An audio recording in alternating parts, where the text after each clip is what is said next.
Amén. La siguiente pregunta dice: cuando Jesús oraba, la carne, su cuerpo, le oraba al Padre o oraba a sí mismo, él como Dios. Y si él es Dios, ¿por qué oraba tanto? Ok, buena pregunta.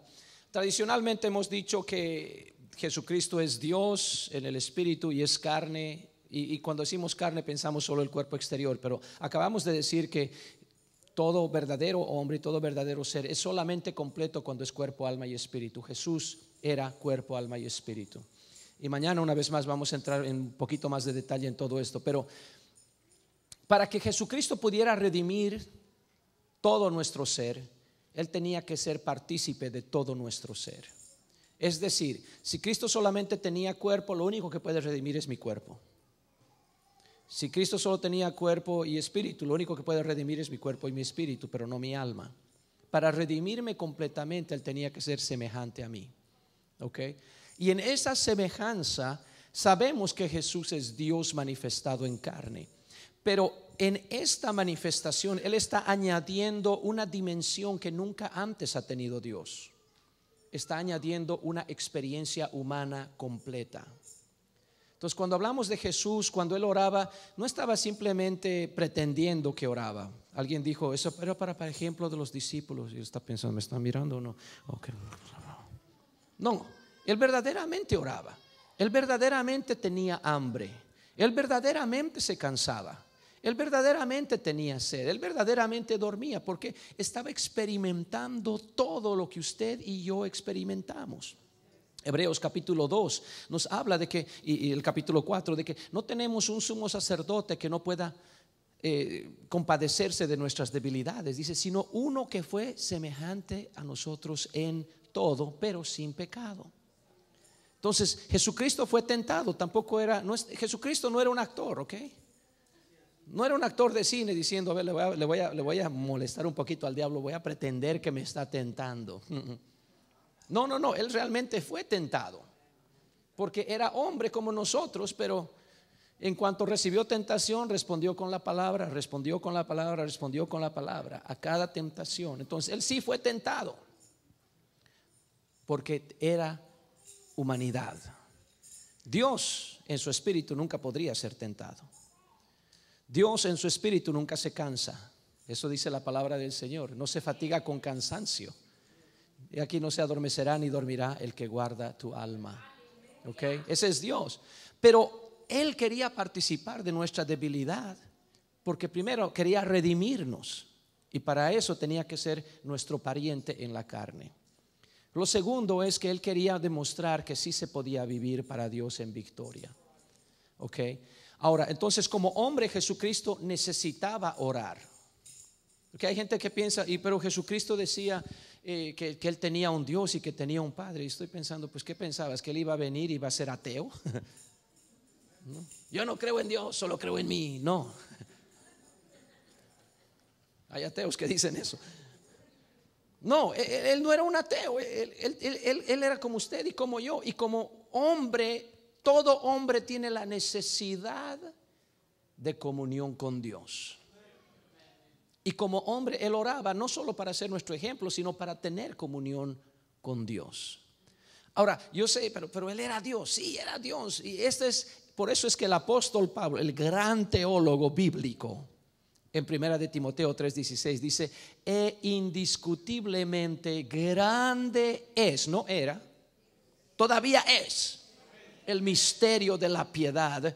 Dios, y está pensando, Dios, el único Dios, el creador, el que regó las estrellas con sus manos y extiende los cielos como cortinas, ese Dios que dijo sea la luz y fue la luz, fue manifestado en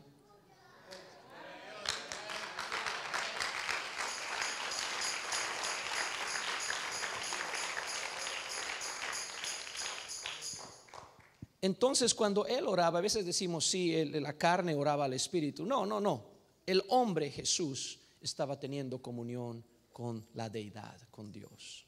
¿Okay? Entonces, es más que simplemente decir su naturaleza humana oraba y a su naturaleza divina. No, porque estamos ahí como que dividiendo algo. No, Jesucristo, ¿cómo le digo esto? Por ejemplo, yo, usted, nosotros, ¿ok? hay veces cuando tenemos ganas de Dios. ¿Alguna vez has sentido esa sed de Dios? Ya quiero llegar al culto. Y llega al culto, ay, esto es lo que quería, y corre al altar y se pierde. Ese no es su cuerpo. Su cuerpo está tal vez queriendo, quiero ir a dormir, he tenido un día largo, quiero comer fajitas. Okay. Hay tiempos cuando el cuerpo quiere una cosa y el espíritu quiere otra cosa.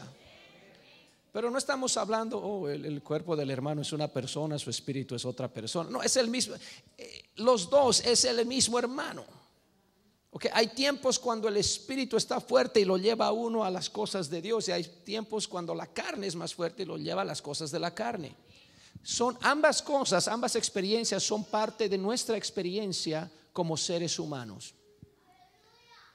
Cristo, siendo Dios manifestado en carne, tenía también ese tipo de experiencias, a veces como hombre y a veces como Dios, pero no eran dos personas separadas.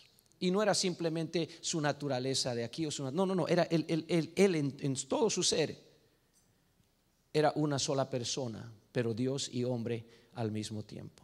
¿Ok?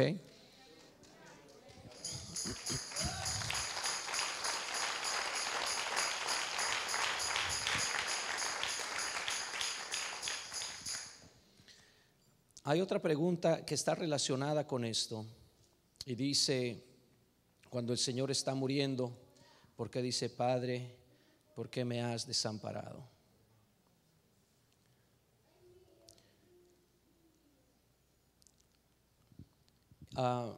Y esto es Jesús en la cruz, ¿okay? Y una vez más, estamos hablando humanidad y deidad. Ahora, Jesucristo clama esto, Padre, Dios mío, dice en realidad, ¿por qué me has desamparado? A veces cuando estamos predicando, ¿no?, en medio de nuestra predicación citamos algo que casi parece que es inspirado, y si no está en la Biblia debería estar, porque decimos, no son dos, no son tres, uno es, y ustedes ya saben cómo terminar eso, ¿no? Su nombre es Jesús, ¿no? O podemos decir simplemente serafines y querubines, y usted ya sabe dónde estoy yendo, ¿ok? Jesús, ellos tenían un himnario conocido como el libro de los Salmos. Cuando Jesús dice, Dios mío, ¿por qué me has desamparado?, Él está citando en realidad uno de los salmos. Y lo único que Él tenía que hacer es decir, Dios mío, ¿por qué me has desamparado? Y en la mente de todos los que estaban ahí alrededor, pum, le viene toda la letra de ese himno. ¿Ok? Y está en el Salmo 22. Y es el clamor, en realidad es un salmo mesiánico, es el clamor del Mesías. ¿Ok? Pero es una profecía que Dios dio a través de David en el Antiguo Testamento, Salmo 22. Es el mismo salmo que dice, horadaron mis manos y mis pies, contar puedo todos mis huesos, echaron suertes sobre mis vestiduras. Entonces, ¿qué está haciendo Jesús cuando dice eso? Y está tratando de decirle a la gente, presten atención de lo que está sucediendo. Esto es cumplimiento profético.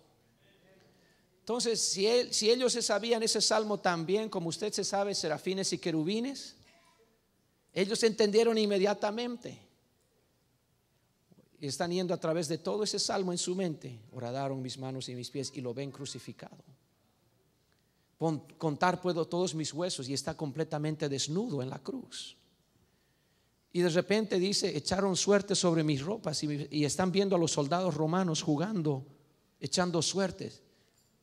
Hermano, eso era algo para convencer el corazón de aquellos que estaban ahí, que se den cuenta, este es el Mesías que estábamos esperando y no nos habíamos dado cuenta.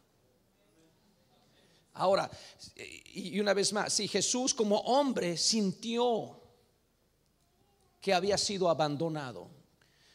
Ahora, voy a preguntar esto, y a ver si podemos ser sinceros. ¿Cuántos de ustedes que han nacido de nuevo, han sido bautizados en el nombre de Jesús y han recibido el Espíritu Santo hablando en lenguas, a veces se han sentido abandonados por Dios? Yo tengo mi mano también levantada. Ahora, ¿eso quiere decir que Dios nos había abandonado? ¿Qué pasó con Jesucristo? ¿Qué estaba pasando? Tradicionalmente se explica esto como que en ese momento Cristo estaba llevando nuestros pecados y Dios no puede tener comunión con el pecado. Entonces el Espíritu Santo salió de Jesús en ese momento. Yo digo no. No se enoje conmigo. Si su pastor cree algo diferente, créale a su pastor, ¿ok? Sí, porque no quiero problemas y no quiero meterle. No. Su pastor es más sabio que yo, eso se lo aseguro. Por eso es su pastor. Si no, yo sería su pastor y no lo soy. Dios tiene un propósito perfecto. Aleluya. Y la razón por la cual no creo que eso sea correcto es porque estamos dividiendo la esencia de Cristo en dos. Si Cristo podía existir como hombre separado del Espíritu Santo, entonces Dios no fue manifestado en carne. Cristo simplemente era un hombre ungido. Como Judas, como Pedro, como no sé si Judas fue ungido, pero bueno, fue ungido porque echó fuera demonios, pero no en la misma manera que usted y yo, ¿ok? Pero hubiera sido como Juan el Bautista. Y entonces yo me pongo a pensar, yo entiendo cuál es el propósito de Dios, porque Gálatas capítulo 4, el verso 4 dice: cuando vino el cumplimiento del tiempo, Dios envió a su Hijo nacido de mujer, nacido bajo la ley. Es el que crecía en estatura y en conocimiento, en gracia para con Dios y los hombres, dice Lucas capítulo 2, creo, 1. Entonces estamos viendo por qué es que Dios, si quería redimirnos, no simplemente creó a un hombre ahí al lado de la cruz sin pecado, crucifíquenlo para que salve a todos. No, hubo un propósito por el cual Dios, en un cierto sentido muy real, pasó 9 meses en el vientre de una mujer y nació de la misma manera que usted y yo nacimos, y creció y vivió y aprendió. Y me parecería que fueran unos 33 años demasiado largos, porque el propósito final de la manifestación de Dios en carne era ir a la cruz y dar su vida por nosotros. Entonces me parece un proceso demasiado largo para que cuando llegue el momento de que por fin el Señor va a dar su vida por nosotros, de repente el Padre dice: no me siento cómodo aquí, y se vale. Entonces, ¿para qué se manifestó en carne? Si en el momento crítico iba a salir de ese cuerpo. ¿Ok? Entonces, mi segunda preocupación es que esto produce lo que es conocido históricamente como la doctrina del nestorianismo. Nestorio era un hombre que es acusado de que él creía que en Cristo habían 2 personas. Uno era el hombre que nació de María, que es el Mesías, y otro que era el Espíritu Santo que estaba dentro de él. Y los separa de esa manera: 2 personas. Y una vez más, si Cristo puede subsistir separado del Espíritu, entonces eran 2 personas. Pero nosotros no creemos en 2 personas, es solamente uno. Entonces, ¿qué pasó? ¿Cristo se sintió desamparado? Sí. ¿Por qué? Porque Cristo nunca había pecado. Podemos decir, es la única persona que todo el tiempo él sentía la comunión con su Padre. Siempre había sentido ese Espíritu Santo dentro. Estoy hablando en su experiencia humana.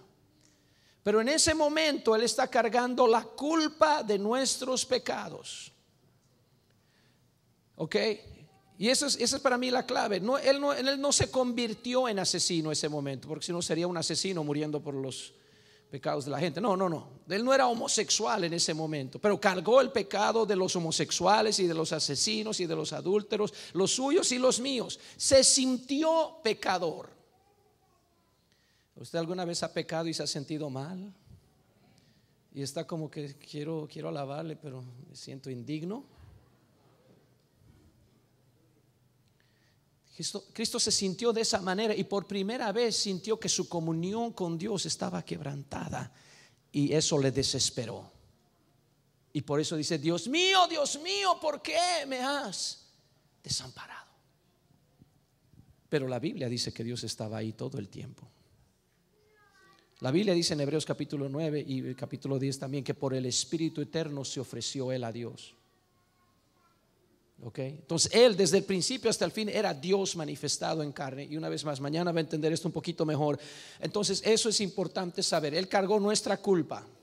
Ahora, si usted quiere saber si realmente el Padre salió del Hijo, y doy gracias a Dios que no soy el único que cree esto que acabo de explicarles. El hermano David Bernard cree lo mismo, Daniel Seagraves cree lo mismo, David Norris cree lo mismo. Son los más tremendos teólogos que tenemos en todo el mundo entero. Ok. Pero parte de lo que él dice es: Padre, en tus manos encomiendo mi espíritu. Ok, otra vez, como hombre tenía su espíritu, como hombre tenía alma. Mi alma está triste hasta la muerte. Esa es su alma, y este es el espíritu que está dando a Dios. No era un espíritu divino el que estaba entregando, porque solo hay un espíritu. Gálatas capítulo 4, el verso 4, Efesios 4:4, perdón. Solamente un espíritu, un Señor, un cuerpo, un espíritu, y todo eso. Entonces, como hombre está diciendo, el espíritu del hombre vuelve a Dios que lo dio. Padre, en tus manos encomiendo mi espíritu. Esto viene del Salmo 31. Y este es otro salmo mesiánico una vez más.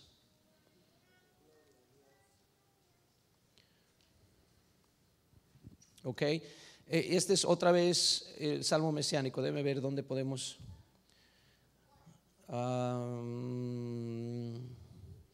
Ok, está largo el salmito pero verso 11: de todos mis enemigos soy objeto de oprobio, de mis vecinos mucho más. 12: he sido olvidado de su corazón como un muerto. 14: mas yo en ti confío, oh Yahvé, digo tú eres mi Dios.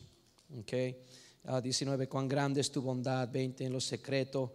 El 21: bendito sea Yahvé. Ahora note lo que dice el verso 22. Okay. Verso 22: decía yo en mi premura, cortado soy de delante de tus ojos, pero tú oíste la voz de mis ruegos cuando a ti clamaba. Este es Jesús en el siguiente salmo que cita desde la cruz. El primer salmo dice: Dios mío, ¿por qué me has desamparado? Está sintiendo esa separación. Y en el segundo salmo cita una parte de un salmo que termina diciendo: en mi apresuramiento yo dije que he sido cortado delante de tus ojos, que tú me habías abandonado, pero tú oíste la voz de mis ruegos cuando a ti clamé. Entonces se da cuenta al final, este mismo salmo mesiánico nos dice: no, Dios nunca se había apartado, sino que siempre estaba ahí. En otra ocasión, en el libro de Juan, Jesucristo dijo: el Padre que me envió conmigo está, porque no me ha dejado solo el Padre, porque yo hago siempre lo que le agrada. Y si en la cruz Jesús estaba haciendo lo que agrada al Padre, ¿cómo es que el Padre lo va a abandonar? Entonces mi conclusión es que no, el Padre no lo abandonó, pero era el clamor del Mesías cumpliendo todas estas profecías. ¿Ok? Y esto no implica dos personas, una vez más. No hay manera que puedan implicar dos personas. Es simplemente el Mesías como hombre experimentando lo que experimenta todo hombre. Ahora, a veces hay gente que dice: no, pero mi hermano, el Espíritu Santo no puede habitar en un lugar donde hay pecado. Yo le voy a ser sincero, ha habido veces cuando yo, teniendo el Espíritu Santo, he pecado. Y aunque el Espíritu se contrista, eso es bíblico, no he tenido que volver a buscar el Espíritu y decir: Señor, otra vez bautízame, he perdido tu Espíritu. No, me arrepentí, la sangre fluyó y pum, hablando en lenguas. No lo recibí de nuevo, es un bautismo. ¿Ok?